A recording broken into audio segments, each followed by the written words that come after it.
आपण बनवूया डाळ खिचडी। त्यासाठी 1 वाटी इथे आपण तांदूळ घेतले, त्याच वाटीने तेवढेच आपल्याला मूग डाळ आणि मसूर डाळी मिक्स घेतली मी। 2 चमचे तेल टाकायचे, गरम झालं 1 चमचा आपण याच्यामध्ये राई टाकूया, 1 चमचा जिरे टाकायचे, हिंग तेलात थोडं परतलं ना छान असा बारीक कट करून घेतले। कढीपत्ता टाकूया, कांदा घेतला बारीक चिरून तो पण टाकायचा आपल्याला।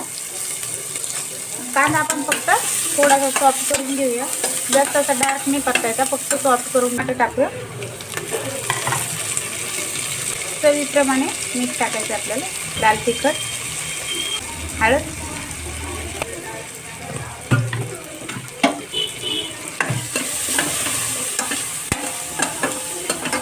त्यानंतर इथे बघा भाज्यामध्ये मी शिमला मिरची घेतली, गाजर आणि वाटाणा, तुमच्या आवडीच्या तुम्ही इथे भाज्या टाकू शकता।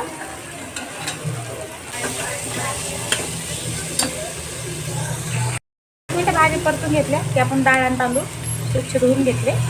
ही खिचडी 3 माणसाला आरामात पुरेल। पाणी घालायचं, म्हणजे 2 वाटी आपलं डाळ तांदूळ होतं तर 6 वाटी आपल्याला याच्यात पाणी घालायचं बघा।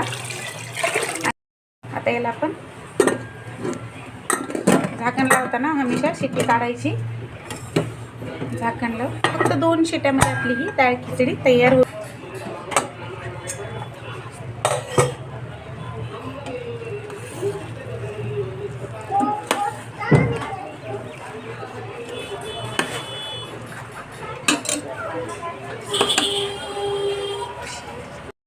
एकदम मस्त अशी डाळ खिचडी तयार झाली।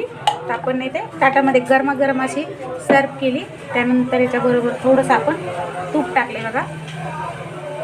तर तुम्हाला कशी वाटली ही माझी डाळ खिचडी? बरोबर लोणचं आणि पापड भाजून घेतला, तळून नाही घेतला।